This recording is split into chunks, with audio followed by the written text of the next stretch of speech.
A Rádio Mais Brasil é um espaço de defesa das liberdades. Siga nosso canal no YouTube digitando @Rádio Mais Brasil Oficial. Entre lá e se inscreva no canal. Se você ainda não baixou seu aplicativo na Google Play ou na Apple Store, vá lá e busque por Rádio Mais Brasil. O nosso logotipo é azul com o nome da rádio. Estamos juntos pelo nosso Brasil.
Muitíssimo bom dia, uma manhã ainda ensolarada de outono em Porto Alegre, 26 de março de 2025, última semana do mês, faltando alguns dias mais para a manifestação, dia 6 de janeiro, que eu pessoalmente convido a todos para que participem e que 6 de março, desculpe, 6 de abril, desculpe, 3 dias. Eu estou com 6 de janeiro na cabeça por conta das barbaridades que fizeram nos Estados Unidos, né? Lá no Capitólio, as barbaridades, falo a farsa, né? E depois 8 de janeiro aqui. E misturei as datas todas. Mas dia 6 de abril, todo mundo na rua para protestar contra as arbitrariedades do Poder Judiciário brasileiro. Como de resto, eu e meu amigo João Maltz, vamos conversar sobre ele agora, João. Mas antes de, dando bom dia ao João, eu vou lembrar uma conversa que nós estávamos tendo ali há pouco, em que eu lembrei de ontem, vendo o julgamento absurdo dos golpistas do 8 de janeiro, no Brasil, ontem tivemos também o absurdo da prisão do desembargador Sebastião Coelho, prisão esta imposta, obviamente, pelo mais truculento e absurdo ser humano deste país, chamado Alexandre de Moraes, uma aberração da humanidade, esse cara, junto com outras figuras deletérias e absolutamente dispensáveis, como Alexandre de Moraes, mandou prender o desembargador Sebastião Coelho por desacato. Olha o absurdo, olha a que ponto nós chegamos, né? Mas, e eu vou dizer mais, juízes do Brasil, não se assemelhem a Alexandre de Moraes. Não se assemelhem a Alexandre de Moraes. Ontem eu assisti o trechinho do final de um filme que eu gosto muito, chamado Julgamento de Nuremberg. Final da Segunda Guerra, os Estados Unidos, para implementar um plano de recuperação da Europa, principalmente da Alemanha, eles tinham, olha, temos que ser rápidos, temos que ser solenes e céleres nos julgamentos dos principais líderes desta barbaridade que foi a Segunda Guerra, na Alemanha. Então, um dos julgados e condenados foi um juiz no filme chamado Ernst Janisch, cujo papel no filme protagonizado pelo Burt Lancaster, muito bem por sinal, eu não achei que ele era tão bom ator até que vi esse filme. E o juiz que condenou, junto com todo o processo judicial legal da época, foi o Spencer Tracy, esse sim, um ator com A maiúsculo. No final, na cena final, o juiz Janisch é condenado e se mostra arrependido, choroso, lacrimoso e tal, e pede a presença do Spencer Tracy, do juiz americano que o condenou, na porta, lá dentro da cela onde ele está preso. E o juiz americano, em cortesia a outro juiz, vai visitar esse juiz Janisch alemão, que recebe ele dizendo, olha, eu quero que tu saibas que eu, juiz Janisch, não sabia que a coisa ia escalar de tal forma na Alemanha que ia gerar milhões e milhões de mortes. E o juiz americano, sem piscar um olho, olha para ele e diz o seguinte: tu deveria saber disso quando tu condenou o primeiro inocente à morte. Juízes deste país, não façam como Alexandre de Moraes. Juízes de primeira, segunda, terceira instância, insurjam-se contra este cara. O país não pode mais conviver com este sujeito em comando do Tribunal Superior. Assina eu, Glauco Fonseca. Bom dia, João Maltz. Bom dia, Glauco. Prazer mais uma vez. Prazer em aqui na bancada e voltar ao programa. Muito obrigado. O João e eu falávamos também sobre um caso semelhante que está acontecendo nos Estados Unidos, né, João? Um caso que era esperado. É como se fosse uma obviedade, né? A esquerda contamina o tecido político, trazendo para a política o narcotráfico, PCC, trazendo toda a sorte de criminoso vem para o tecido político através da esquerda, né? E lá ele chama para si amigos do Poder Executivo, Legislativo e Judiciário e tentam, com isso, jogar fora das regras ou jogar no tapetão, né? O Poder Judiciário virou o tapetão da bandidagem política. E não é só aqui, nos Estados Unidos também. Eu estava lembrando, João, que mais casos de juízes interpolando ações contra o presidente Trump aconteceram nesses 60 dias do que em todo o governo Trump e Biden juntos. Então, o João trouxe para a gente assistir um vídeo que eu vou pedir para o Gabriel colocar e o João vai comentar depois, certo? Gabriel, vai ter um momento do vídeo que eu vou pedir que tu fique com o dedo no gatilho rápido aí, certo? Para dar uma pausa no vídeo, se for possível. Eu vou dizer assim, Gabriel, o João vai dizer, na hora certa que vai pausar para um detalhe que só o João Maltz é capaz de perceber. Vamos lá, Gabriel. House Speaker Mike Johnson issuing an open threat now, saying that Congress has authority to stop providing funding to federal courts. Listen to what the Speaker said just a little while ago. We do have authority over the federal courts, as you know. We can eliminate an entire district court. We have power funding over the courts and all these other things. But desperate times call for desperate measures, and Congress is going to act. So stay tuned for that. All right, Jay, let's get right to it. This is all centered around the Alien Enemies Act and whether deportations fall under the president's Article 2 powers. So what's the reaction in Congress now to what the Speaker just said today? Well, there are Republicans up here on the Hill, Kira, who want Johnson, frankly, to go further and support impeaching judges who politically have shown that they Só um pouquinho, onde ele fala politicamente. Politicamente. E aí? Aí. Tá, deixa pausado. João, fala um pouco pra gente, o que tu entende, o que tu viu aí? Glauco, na verdade, primeiro contextualizar, né, a ABC. A ABC é uma emissora americana ideologicamente comprometida e com viés de esquerda. E tem se discutido muito nos Estados Unidos a interferência do judiciário em atos, em ordens executivas editadas e colocadas pelo Trump, principalmente em relação à deportação, né, de imigrantes, chegando ao ponto de, numa dessas decisões, o juiz com o avião no ar já determinar que o avião desse a volta e trouxesse de volta aqueles que estavam sendo deportados.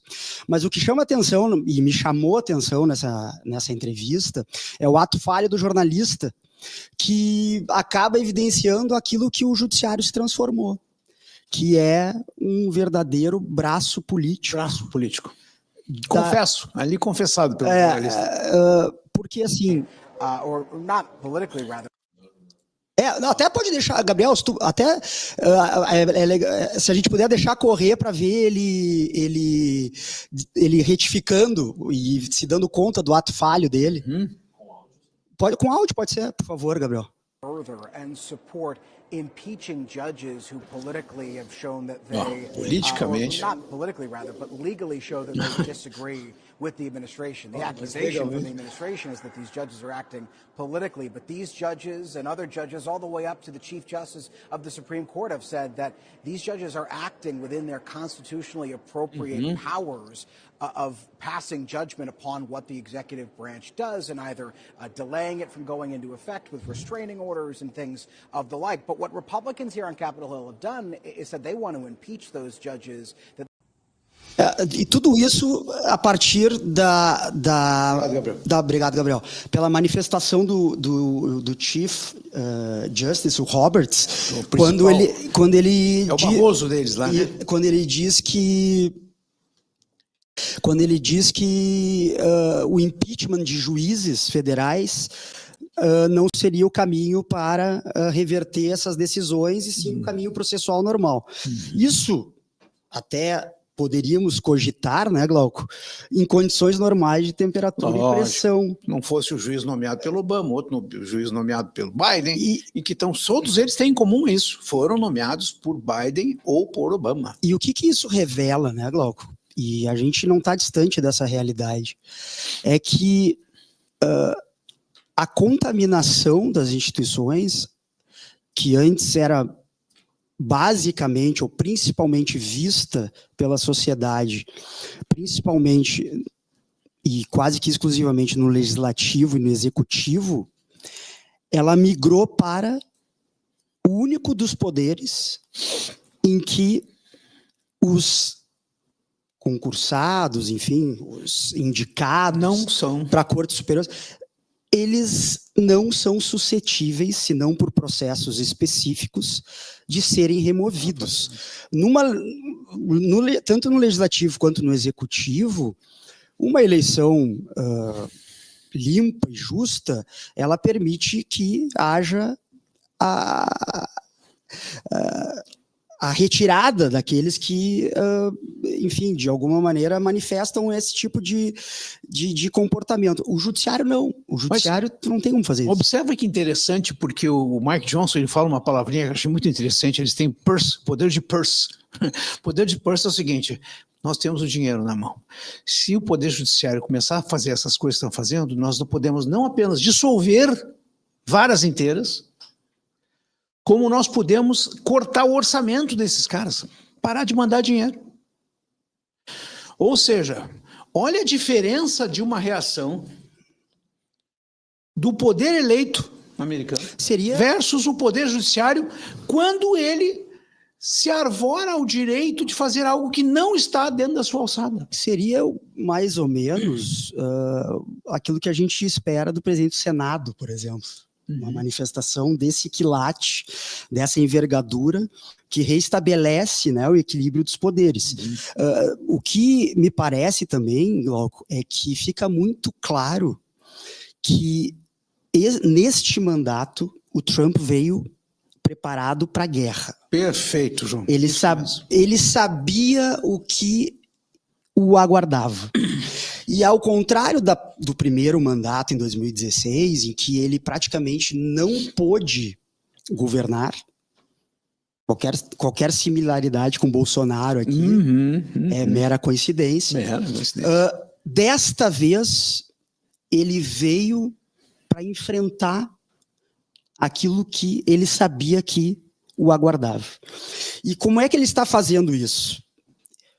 Em relação, por exemplo, a essa deportação que o juiz determinou o retorno dos aviões, a Pam Bondi, ela enviou um ofício dizendo que não seria cumprida qualquer ordem daquele juiz em relação a esse tipo de procedimento, porque era uma prerrogativa do presidente, do executivo, determinar como e quem deve ser deportado. Então, ele resolveu ir para a guerra. Resolveu enfrentar. E, para isso, ele se cercou de um gabinete muito alinhado, pelo menos por enquanto, pelo que a gente tem visto, com essa ideia de combater o deep state e combater essa ideologização institucional que estava transformando, ou se a gente ainda, acho que não, ainda está causando sérios prejuízos aos Estados Unidos e que transformava os Estados Unidos numa quase cleptocracia. Pois é. Aliás, tu usaste esse termo ontem, né? Depois que a gente vai vendo aqui a barbaridade de dinheiro posto fora, que eles chamam de fraude, abuso ou desperdício, né? A quantidade de dinheiro, João, é uma coisa impressionante como um país rico pode sofrer pelo fato de ser rico, né? Quer dizer, abusam do dinheiro do contribuinte, abusam, fraudam. Ontem nós vimos, né, uma organização chamada Pequenos Small Business. Small Business Association, SBA, né? Empréstimos para gente de $100 mil para recém-nascidos, com 9 meses de idade. 9 meses. Então, tem lá pessoas que receberam empréstimos $100 mil com 9 meses de idade. 9 meses. Tem crianças de 11 anos que receberam milhões. Assim como tem pessoas que estão recebendo da Previdência privada, tendo lá 250 anos de idade. Então, olha só o tamanho da bronca, João, e aquilo que nós estamos falando também. Vamos deixar ainda nos Estados Unidos a questão. Assassinaram lá, mataram o Abraham Lincoln, foi assassinado num teatro. Né? Depois eles mataram o John Kennedy e tentaram matar o Donald Trump. Mas eu coloco duas coisas mais aí no tecido americano que talvez as pessoas não saibam, mas vão descobrir ao assistir um documentário chamado Clinton Cash e Hillary's America, 2 documentários do Dinesh D'Souza que falam sobre a gênese do Partido Democrata Americano. O Partido Democrata Americano, para quem não sabe, é o equivalente aqui ao PT, certo? Hoje. Olha, quem é que promovia a escravidão? Acho que tu está sendo conservadora. Tá? Hoje é uma mistura de PSOL com... PCdoB, PT, PCO. Tá certo, bem lembrado. Mas deixa eu te perguntar duas coisas. Quem é a Ku Klux Klan era liderada por quem, João? Por democratas. Está lá, está nos documentários as evidências. E basta botar na internet quem é que eram os principais gestores da Ku Klux Klan. E, acima de tudo, quem eram os esclavagistas? Quem eram aqueles que detinham escravos? Aliás, não que detinham escravos, eram contra a abolição da escravatura. Democratas. Esquerda. A participação do que a gente chama em termos, digamos assim, ideológicos, né? A participação dos desvios sociais na política sempre vem do mesmo lugar, João. Vem da esquerda. É da onde veio o Alexandre de Moraes. É da onde veio o Lula. É da onde veio o nacional-socialista Hitler. Não vamos esquecer. Hitler era um fracassado que não tinha o que fazer e andava pelas cervejarias de Bremen atrás de um grupo de pessoas para chamar de seu.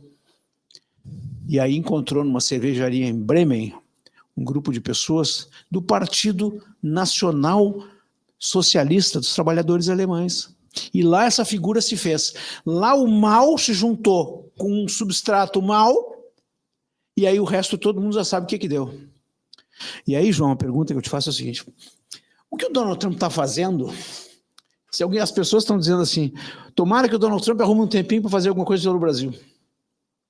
Ele está fazendo, combatendo o judiciário, o crime, a despesa, a fraude, a farsa e o desperdício. Esse cara já está fazendo no Brasil. Na realidade, é quase que mandatório a gente estabelecer um paralelo entre os últimos anos americanos, o que aconteceu na política americana, na última vamos lá, nos últimos 20 anos, e o que aconteceu no Brasil nos últimos 20 anos. Bem, são quase gêmeos siameses. Até a fraude dos 6 de janeiro.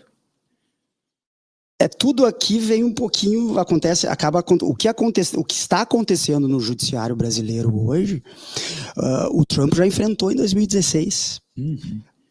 E aí nós enfrentamos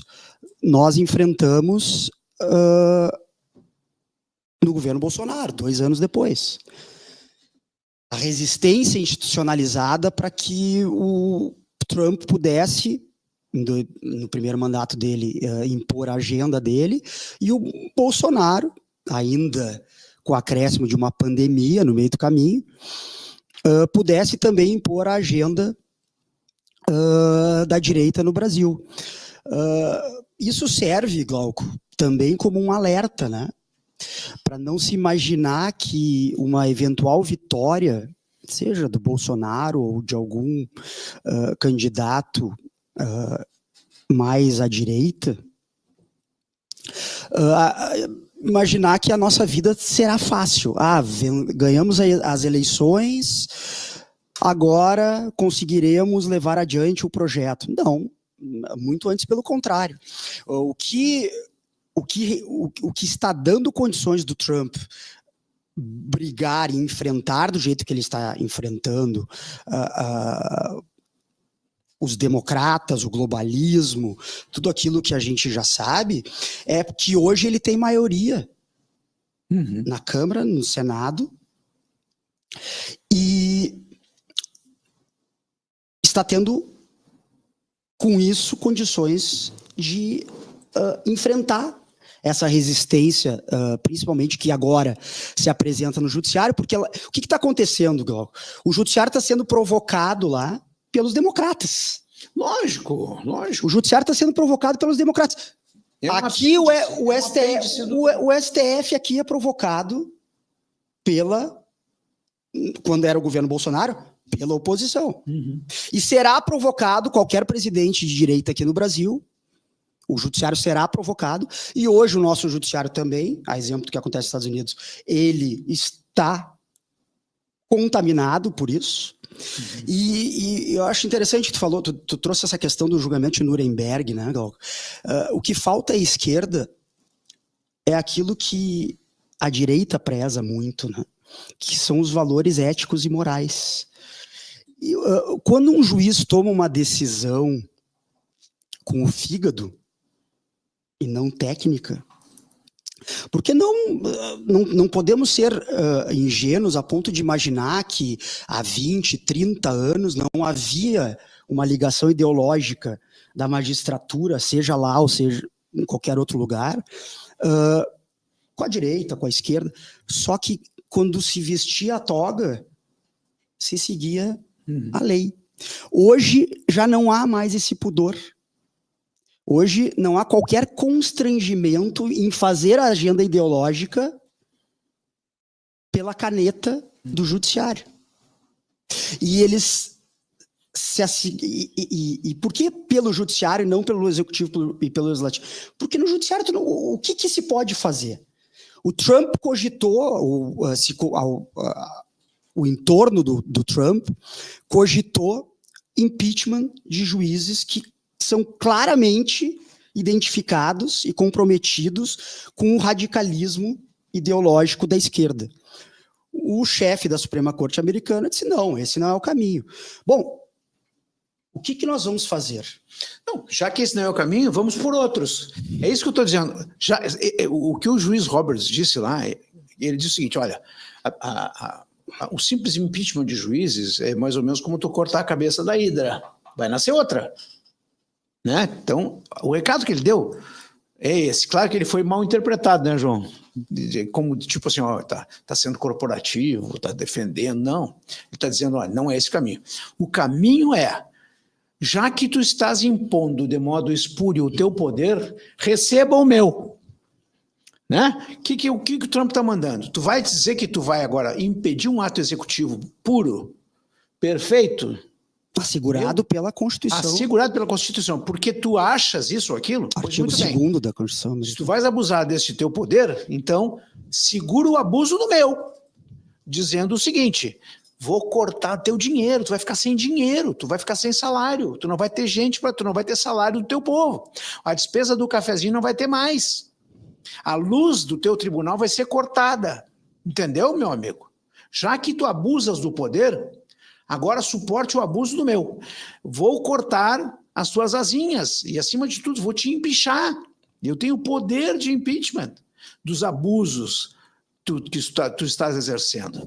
Esta é a diferença. Eles não precisam de Senado, porque aí é que entra a questão, a grande diferença, João, é nós termos aqui que depender de um poder, como o Senado da República, ou como o Poder Legislativo como um todo, que essencialmente é suscetível à pressão. Mas aí nós temos que fazer a nossa meia-culpa, né, Glauco? Claro. Porque nós colocamos... Não é por aí o caminho, então vamos achar outro. Porque tem que haver um caminho, e o caminho que passa pelo Senado. Se o Senado não oferece o caminho, nós temos que achar outro caminho. Qual é ele? Dentro do Estado de Direito, outra Constituição, revisão da regra, não sei qual é, mas já que não tem um caminho, que se faça outro, não se pode deixar de caminhar. Na verdade, até, Glauco, se considerarmos eleições justas, imparciais, em condições normais, o ano que vem nós temos uma grande possibilidade, por exemplo, de reverter e conferir à direita uma maioria quase que absoluta no Senado da República. O que acontece é que nós, por diversas razões também, colocamos no Legislativo representantes que têm e dependem do Poder Judiciário. Estão na mão do Poder Judiciário. Esse é o problema. Então, tem um vício circular.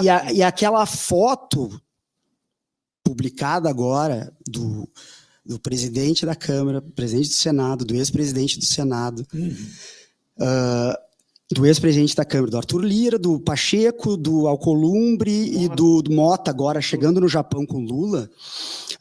Se a gente parar para pensar, Glauco, o Brasil hoje é comandado por... O Pacheco, se eu não me engano, ele não é mineiro, ele nasceu em algum outro estado da União. Eu acho que ele é de Rondônia. O Alcolumbre é do Acre. O Mota é... também eu não me recordo agora exatamente qual é o estado do Mota. E o Arthur Lira é de Alagoas. Olha a representatividade... Olha quem está nos representando, nada contra esses estados, mas assim... Não, eu já declarei isso. Nós precisamos de um pouco de consciência política também. Paraibano, de João Pessoa. Paraíba. Então, assim, a gente terá essa condição quando a gente vai, o ano que vem, ter condições de eleger 2 senadores, aqui no Rio Grande do Sul, por exemplo. Então, voltando para esse paralelo entre Estados Unidos e Brasil, nós temos a vantagem, Glauco, de assistir as coisas acontecerem nos Estados Unidos antes de acontecerem aqui. E a nossa direita aprender com as coisas que estão sendo feitas lá. Então, o Trump está conseguindo governar hoje, está conseguindo, e ele está passando o carreto onde estão colocando obstáculos. Ele está liquidando com a FEMA, que é a Agência do Meio Ambiente, né, de Proteção Ambiental. Não, a Agência de Ajuda de desastres. Sim, a proteção. A outra era a EPA, né? Porque os Estados Unidos, é até difícil a gente acreditar, mas os Estados Unidos, ele estava completamente corrompido. Completamente, estava corrompido. Isso não foi ao acaso, isso foi deliberado. Isso foi deliberado. Não é um desvio praticado por um, por outro. Isso virou institucional. O Partido Democrata, ele estava a caminho de se perpetuar no poder americano. Mas até acabar. Porque a ideia dessa gente é a seguinte, eu quero me perpetuar no poder para acabar com o tecido. Para carcomer a sociedade por dentro, e quando eu for embora, porque eu vou embora e é sempre assim, eu vou embora, deixo tudo para resolver, vem outro e resolve. como foi no Brasil com o Bolsonaro, como está sendo nos Estados Unidos com o Trump depois do Obama e com o Trump depois do Biden. Ou seja, alguém tem que vir fazer o serviço sujo que essa gente deixa. Tudo carcomido, tudo comprometido, tudo contaminado, uma roubalheira, gente infiltrada, bandidos por todo lado, narcotráfico nas células das organizações governamentais e dos governos como um todo.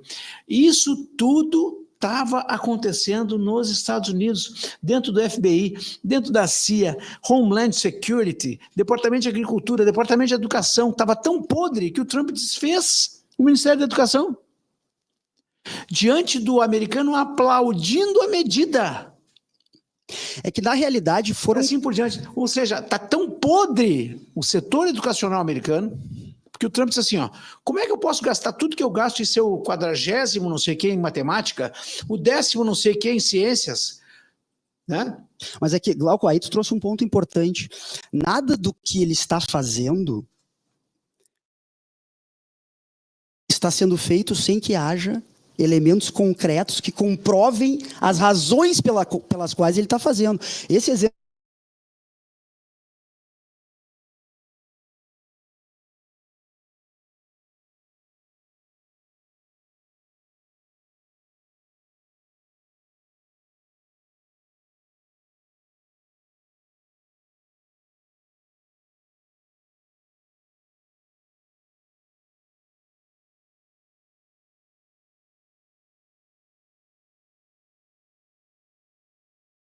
não sabe interpretar um texto. Então, se gastou trilhões de dólares nos últimos anos com a educação. Para onde foi esse dinheiro? O que esse dinheiro trouxe de benefício para os Estados Unidos? Nada. Se não ideologizar os professores. E aí, o que aconteceu quando anunciaram o fechamento? Os professores foram protestar porque nós somos o alvo, porque nós somos o problema, porque eles viraram militantes também. É igualzinho aqui, né? Igualzinho. Mas é que isso revela, Glauco, o modus operandi no mundo. Se tu for para Inglaterra é assim, se tu for para França é assim, se tu for para Portugal é assim, se tu for para Espanha é assim. Não é algo ao acaso. É algo pensado, estruturado, organizado, com pessoas escolhidas a dedo para executar esse plano nas mais diversas estruturas e níveis do Estado. Então, a coisa tomou uma dimensão que hoje é muito difícil a gente imaginar que em 4 anos o Trump vai conseguir fazer tudo o que é preciso para erradicar das instituições americanas aquilo e as pessoas que se apropriaram delas. Gente, mas eu gosto muito do valor que está sendo transposto, João, que é o valor da inspiração, sabe? É quando aqui no Brasil a gente pensa assim, não tem mais solução. Né? Não tem mais, ninguém vai conter o cara, o outro lá está gastando os tubos e a inflação vai decolar, a pobreza está aumentando, a gente vê o mercado entrando em pré-estagnação, parando em alguns casos, demissões e, acima de tudo, a falta de energia empresarial. O Brasil passa um momento de baixa energia empresarial, onde não tem inovação, onde tu não vê investimento, e assim por diante, salvo um ou outro segmento de campeões nacionais, né? Tu não vê investimento em educação, inovação, ciência e tecnologia, e assim por diante. Mas, acima de tudo, tu pensa que não tem mais jeito. Eis que tem. Eis que tem. Através do quê? Através da reação. Através do chega. Dizendo, não. Chegamos a esse estado de coisa, isso não pode avançar. É o que o Trump está fazendo. Tentaram matar o cara, gente. 2 vezes. Tentaram matar o cara 2 vezes. E aí, eu chego num outro estágio dessa contaminação, que é o da contaminação pela violência. Caso Tesla. Terrorismo doméstico. Terrorismo doméstico, João. Então, a próxima etapa agora, os juízes não conseguindo avançar na sua deletéria agenda, vamos tocar fogo. A próxima etapa, vamos matar. Entendeu? Essa escalada é que me preocupa, porque ela é quase óbvia. E aí entra aquele... a esquerda, ela fala muito e se apropriou da democracia, tudo pela democracia. Só que democracia é só quando eles governam. Quando os outros governam, é fascismo, é autoritarismo. Isso. Então, esse duplo padrão moral da esquerda, ele nunca esteve tão evidente. E, de novo, muito graças às redes sociais, muito graças a canais independentes aqui, como a Mais Brasil, que permitem que outras realidades sejam mostradas e trazidas ao público. Porque há um tempo atrás a gente não tinha essas opções e a gente acostumou, aqui nos Estados Unidos também, a beber e sorver informação e conhecimento pelos meios tradicionais, que hoje estão em franca decadência por razões óbvias. Porque há um comprometimento financeiro dessas redes com o governo de ocasião. Eu vou dizer mais, a palavra não é mais comprometimento, é cumplicidade. Cumplicidade, são cúmplices. São cúmplices, ou seja, quando eu abro um jornaleco daqui de Porto Alegre, eles falando em golpe, eu tenho certeza que o estagiário de jornalismo da redação daquela porcaria sabe que não teve golpe. O dono daquela empresa sabe que não teve golpe. A senhora do café, o rapaz da portaria, sabem que não teve golpe. Mas o jornal estampa golpe, golpe, golpe. A jornalista de política desse mesmo jornal hoje diz assim, não podemos permitir anistia para golpistas. Mas ela sabe, ela teve proteína na infância, essa mulher faz 4 refeições por dia, ela sabe que não teve golpe. Mas o instinto do mal brota. E ele eclode como se fosse uma pústula que contamina o tecido social inteiro. Esse é o problema do Brasil e é o problema do mundo. Essas pessoas, esses pseudo-jornalistas, né? Porque, na verdade, eles são ideologicamente comprometidos, né? Eles são desprovidos de qualquer ética. Aqui e lá, né, João? Impressionante. Aqui, lá. Em qualquer lugar. Porque não é possível que os teus olhos estejam vendo uma coisa e tu insista em dizer outra. Não existe outra explicação que não essa cumplicidade que tu muito bem colocou. Não é? Eles não estão preocupados mais com o que é verdade, com o que é fato. A gente vive a era da pós-verdade. É o que a gente está vivendo hoje no mundo. As narrativas, elas se encaixam aos fatos. Então, a gente conseguiu abrir os olhos de uma quantidade grande de pessoas através das redes sociais. Por isso essa necessidade de regular as redes sociais. De cabrestar. Para não permitir que as informações transitem livremente. Porque o meu direito, a minha liberdade, ela implica também em ter acesso a informações não só que tu quer que eu tenha, é informação que eu quero ter. Eu quero ter essa informação. Se é verdade, se não é, eu farei meu juízo de valor.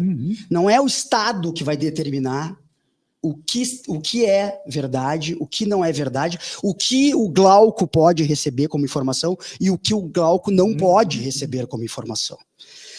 Então, e aí entra um elemento importante, e eu faço sempre questão de ressaltar isso, né, Glauco? A importância, e aí independente, assim, de eventual segunda intenção ou não, mas a importância do Elon Musk nesse contexto. Ah, sim, bem lembrado.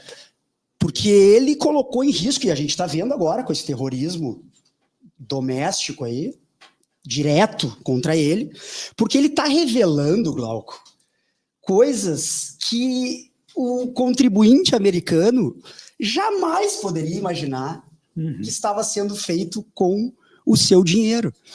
E isso está trazendo pânico no Congresso americano, porque em algum momento, resolvida essa primeira parte exclusivamente de desperdício financeiro, certamente a Pam Bondi irá atrás dos responsáveis por isso. A gente não pode imaginar que tudo isso será desbaratado, resolvido e os responsáveis não serão punidos. Não, ontem, por exemplo, o Trump, ele assinou uma ordem executiva, Glauco, não sei se chegasse a ver, desclassificando documentos de uma reunião que teve do Obama com a FBI em relação às eleições de 2016, em que o Obama foi informado de que a Hillary queria utilizar o famoso dossiê ligando o Trump à Rússia. Sim. Ele determinou ontem a desclassificação de todos esses documentos. Ah, ótimo. Através de uma ordem executiva. Demorou. Vamos ver até quando um juiz daqui a pouco não vai proferir alguma decisão impedindo essa desclassificação. Não tem como mais, não tem como, porque o juiz americano vai demonstrar mais juízo do que o juiz brasileiro, né? E aqui, por isso que eu digo, quando a gente fala assim, problema do judiciário, não é o judiciário o problema. Nós temos bons juízes, nós temos boas comarcas, não é esse o problema, nunca foi esse o problema. O problema que a gente coloca o nome judiciário agora é porque tem um conjunto de juízes na Suprema Corte Brasileira, no Tribunal Superior Eleitoral, que dizem coisas do tipo: missão dada é missão cumprida, tomando tapinha e beijinho no rosto do presidente. Nós temos lá um Alexandre de Moraes, nós temos um Flávio Dino como membro de Suprema Corte, nem uma república africana isso seria admissível sem risos. Não, o inusitado do que está acontecendo é o seguinte. Entendeu? Então não é o judiciário. O Bolsonaro, por exemplo. Alguns juízes, assim como nos Estados Unidos, não é o judiciário. A gente generaliza editorialmente.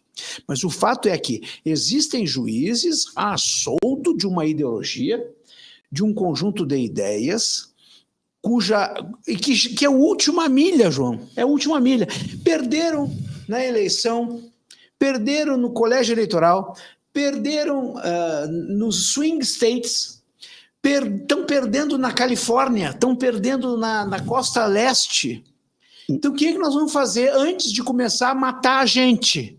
Nós temos que ativar os power judges, os juízes que agora, os chapulins colorados, que vão nos salvar, meia dúzia de juízes, chapulim colorado, que acham que vão salvar toda a série de insucessos de quem os precedeu. Quem os precedeu? Maus políticos, maus presidentes, maus governadores, maus gestores públicos, fazem um conjunto de erros, daqui a pouco chama o juiz. Olha, o Lula só passeia e existe por causa do Alexandre de Moraes. Não tem mais nada que o segure no poder que não seja um conjunto de crimes, condenações, insucessos, más deliberações. Não tem. O mais inusitado desse julgamento é que ontem a cena chegava a ser ridícula. Era o Bolsonaro sentado ali na secretaria, na turma, sendo julgado pelo advogado do principal oponente político e provavelmente condenado por um crime que ele não cometeu. Certamente. Então, assim, essas coisas que o Trump ele conseguiu, nos 4 anos que ele ficou afastado do poder, identificar com muita clareza. E o que a gente espera? Que as mesmas coisas aconteçam aqui. Que a direita consiga identificar quem são os inimigos e como enfrentá-los. Porque não é só ganhar a eleição, Glauco. Não é só ganhar a eleição. Não deixarão quem assumir, seja ele quem for, governar. Isso é muito claro, isso é muito evidente. Então, é preciso que haja, sim, uma preparação para que a guerra pós-eleição seja devidamente enfrentada. A gente precisa estar com as armas, armas no sentido figurado, para deixar claro. Mas nós precisamos estar muito cientes de que não é só ganhar a eleição. E aí a gente entra num outro aspecto, né? A gente fica naquela expectativa todo dia de o que vai acontecer no Brasil, o que os Estados Unidos vai fazer com o Brasil, o que os Estados Unidos vai fazer com o Brasil, serão aplicadas sanções no Moraes e em todos aqueles que estão envolvidos com isso. Eu acho que em algum momento será. Mas não podemos imaginar que haverá aqui uma intervenção ostensiva americana. Não, acho que até nem é bom que haja. Não, nem é bom que haja. Então, o que nós teremos é uma retaguarda. Porque, assim, para tu tirar o grupo constituído do poder, tu precisa, entre outras coisas, eventualmente de um elemento externo, e que um mau governo, por exemplo, que nós temos aqui, que faça com que a própria sociedade fique insatisfeita, ela se manifeste, né? Entre outras coisas. Então, a gente está reunindo alguns elementos que nos trazem expectativas e esperanças. Mas o exemplo do Trump nos Estados Unidos, ele precisa, sim, ser bem observado, bem seguido, e não é assim, pagando... porque estamos mais preocupados com o que acontece nos Estados Unidos. É que o que acontece lá acontece no mundo. Acontece no mundo. É óbvio que a gente precisa acompanhar o que acontece nos Estados Unidos. Porque de lá virão os modelos que a gente precisa aqui no Brasil, por exemplo, para conseguir lutar essa guerra. Exatamente. É que eu falei do poder de inspiração, né? A gente dizer o seguinte, olha, não tem um caminho por aqui, façamos outro por aqui. O que não se pode parar ou deixar de caminhar em direção à solução de um problema, né, João? Não, é o que nós ficamos parados. Esse é o problema nosso aqui. Nosso problema hoje. Até o Leandro Selegar colocou aqui o seguinte, ó. Tem uma gigantesca banda podre no judiciário, envolvendo Suprema Corte, PGR, OAB, a Júris, a AMB, todos, repito, todos coniventes com as ilegalidades praticadas pela Suprema Vergonha. Juízes envolvidos em falcatrua no Nordeste, venda de sentença. Meu caro amigo, vou te dar uma notícia boa e uma ruim. A ruim, vou começar pela ruim, isso sempre vai ter. Tá? Quem achava que a gente podia confiar em deliberações de uma OAB, de uma AJURIS, que são órgãos corporativos e, como tal, sempre balançam mais dependendo da onda que lhe é mais confortável, não há novidade nenhuma disso. Vai continuar sendo assim pro resto da vida, certo? Não é dessas instituições a responsabilidade pelo estado de coisas. Não é culpa da AJURIS, não é culpa da OAB, não é culpa da AMB, não é deles esse papel. O papel deles é corporativo, é se reunir aqui e ali para homenagear um ou outro, bater palminha um para o outro. Esse é o papel deles. Não é outro senão esse. O nosso problema não é esse. Nós temos um problema grave no judiciário em nível superior. No momento que nós resolvermos esse problema judiciário em nível superior, nós temos uma pirâmide, como dizia meu papai, uma pirâmide de virtudes, que todo e qualquer mal ou toda e qualquer virtude sai de cima e desce. Se uma coisa ruim começar lá em cima, o lá de baixo está autorizado a executar o mesmo crime. Já se uma coisa boa acontece lá em cima, Donald Trump, o cidadão lá de baixo se inspira a fazer a coisa certa. Essa é a diferença. Nós temos que ver onde é que está o problema. Não está nessas entidades aqui. Elas vão continuar sendo assim. entidades de classe, é para bater palminha e fazer homenagem. Não tem mais nenhuma função na República. Tem uma função corporativa. Função na República mesmo? Zero. Então não é culpa deles não, viu? Mas, Glauco, o Trump conseguiu identificar que o grande inimigo, entre aspas, dele é o judiciário e não é o legislativo. No primeiro mandato, se a gente fizer uma retrospectiva, ele se preocupou muito com o que acontecia no Congresso. E hoje ele viu e ele enxergou com muita clareza que os grandes obstáculos para que ele consiga impor a agenda dele é o poder judiciário americano. E ele, os maiores enfrentamentos dele hoje, as maiores brigas dele hoje, são com o poder judiciário e com esses juízes radicais de esquerda que querem seguir impondo a sua agenda, mesmo sem ter sido eleitos como ele foi. Então, ele mirou o canhão, até porque o legislativo hoje, pelo menos até as midterms elections, que há 2 anos, em tese, ele está bem controlado, ele tem maioria nas 2 casas, ele mirou todo o canhão dele. Não, e o legislativo, além de ter maioria, está envergonhado. Envergonhado. E aí os líderes podres da esquerda americana estão expostos. E a própria esquerda está dizendo, vai, esses caras eu não quero mais. É verdade. Né? Tanto é que o partido acho que foi a Caroline que falou essa semana que o Partido Democrata antes era corrupto e agora está quebrado. Ela falou isso com muita clareza. Então, assim, isso que tu falou do Partido Democrata é verdade.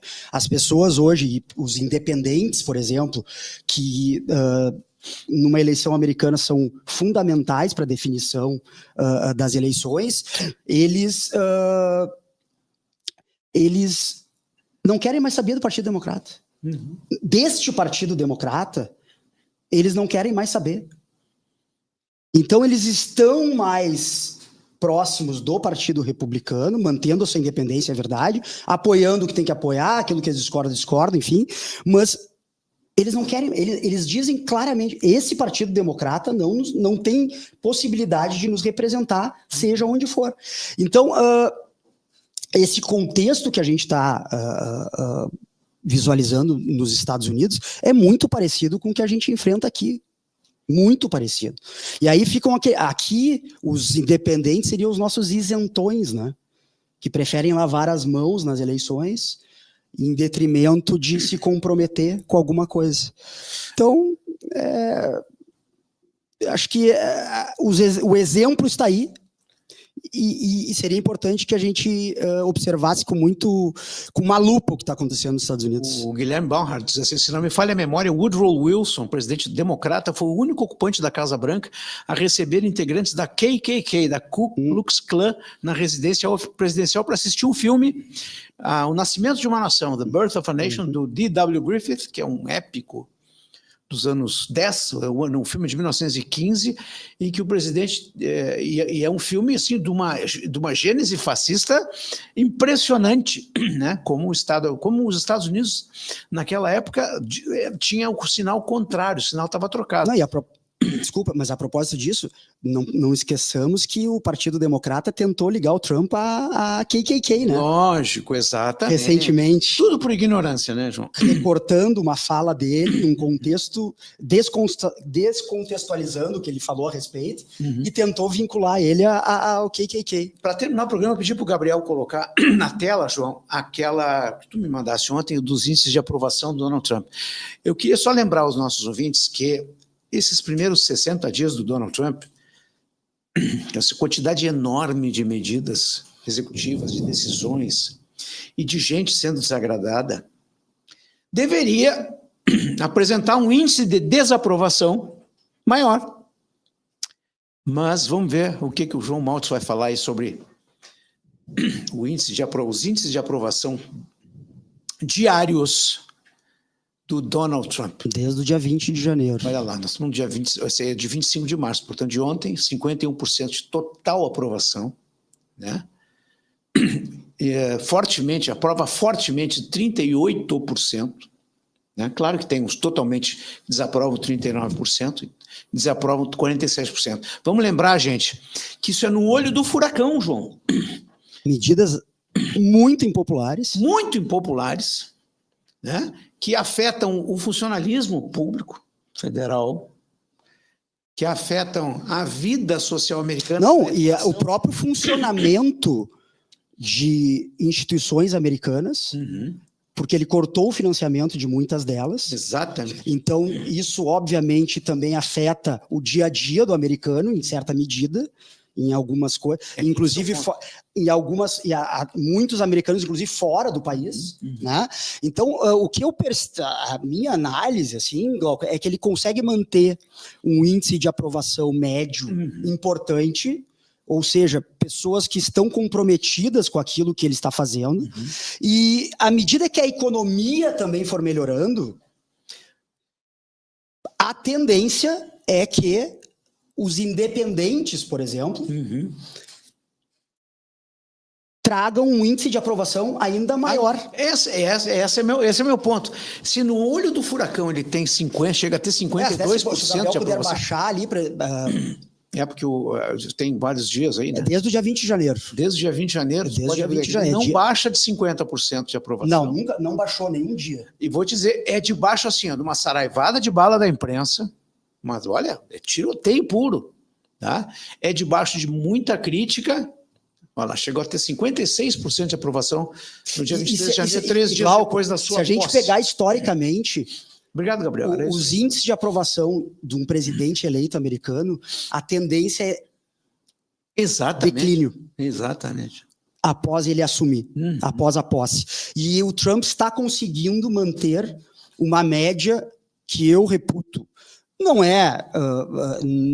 talvez nós quiséssemos que fosse 70%, 80%, mas que eu reputo importante, porque mostra que há uma fidelidade, há um comprometimento, e isso com uma economia que ainda enfrenta problemas, dificuldades. Na medida que o Fed reduziu os juros, como deve reduzir em junho, na medida em que os preços começarem a baixar, na medida em que o cidadão americano, a classe média... Aumentar o poder aquisitivo.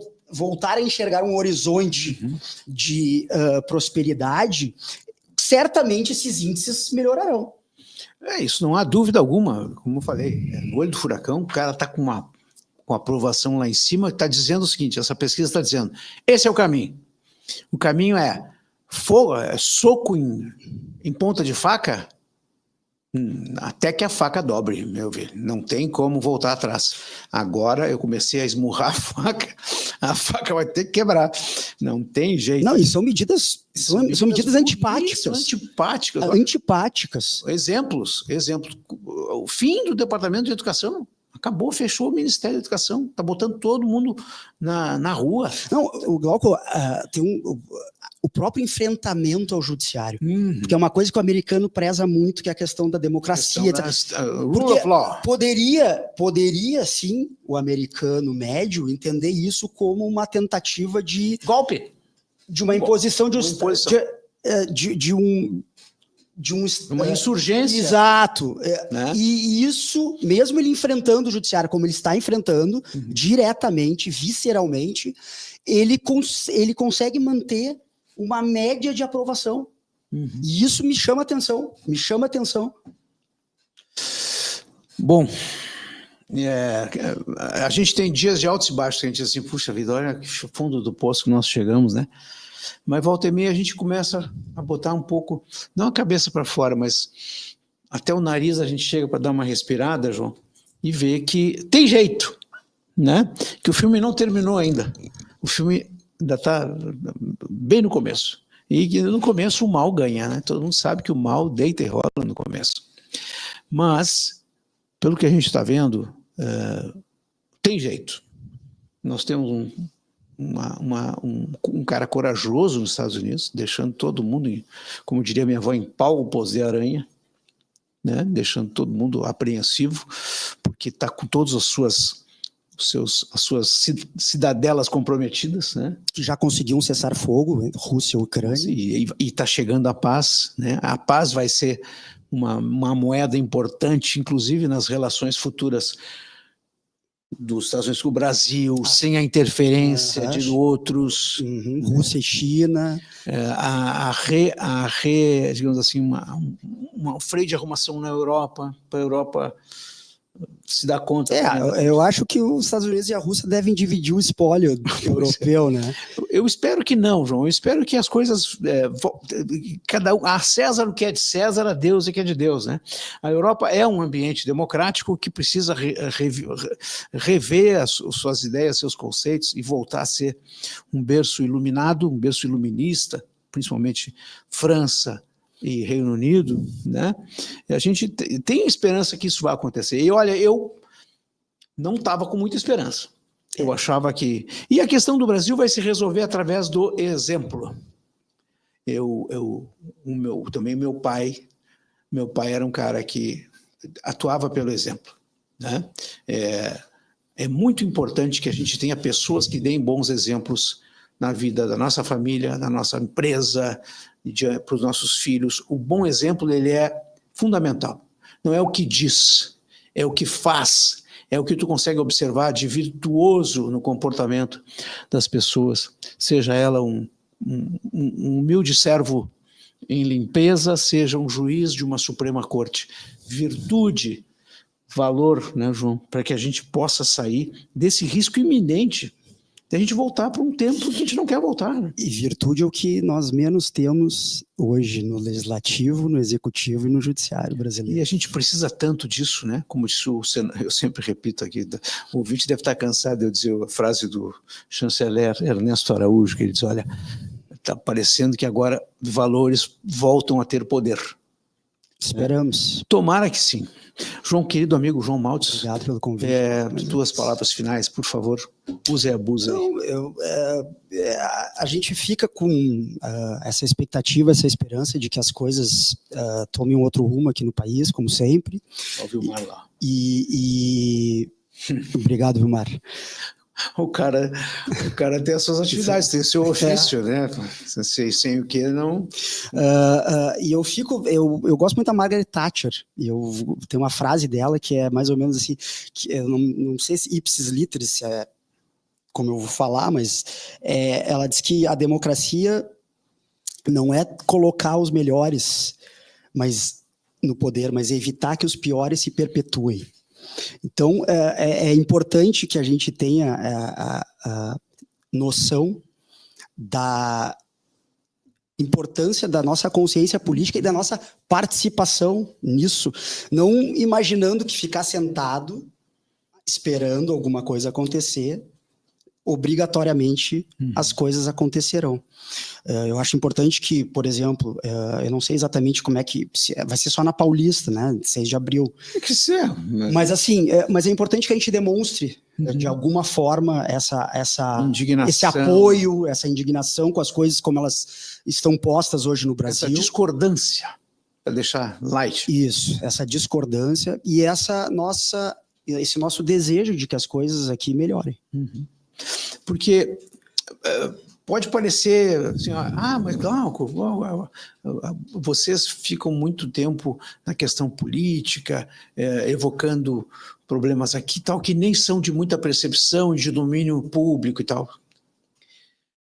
Lamento informar que não é bem assim, né? Quando tu tens uma economia que começa a se paralisar, né? Quando tu tem direitos sendo cerceados, quando tu tem a perda da liberdade de expressão, meus amigos, isso prenuncia tempos muito, muito perigosos à frente. Nosso papel aqui nesta estação e o papel dos nossos amigos da Rádio Mais Brasil, que eu não chamo de ouvintes nem de espectadores, chamamos dos amigos.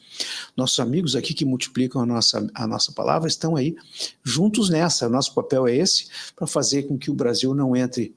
Até porque, João, tu falasse uma coisa importante agora, a democracia. A gente tem que continuar achando que a democracia é a melhor alternativa. Porque no momento que a gente deixar, nós, pensantes, a gente começar a questionar se realmente é a democracia que nós queremos, aí é que mora o perigo. A democracia é fundamental e precisa ser defendida com armas, com fogo, e a gente tem que mostrar, e essa é uma frase minha, é um trocadilho, mas é uma frase que eu deixo para vocês para terminar o programa. Quem quiser usar a democracia como arma deve ser lembrado com as armas. Como é que se faz democracia? Bom dia a todos, João. Obrigado e até amanhã no Mais Brasil Mundo.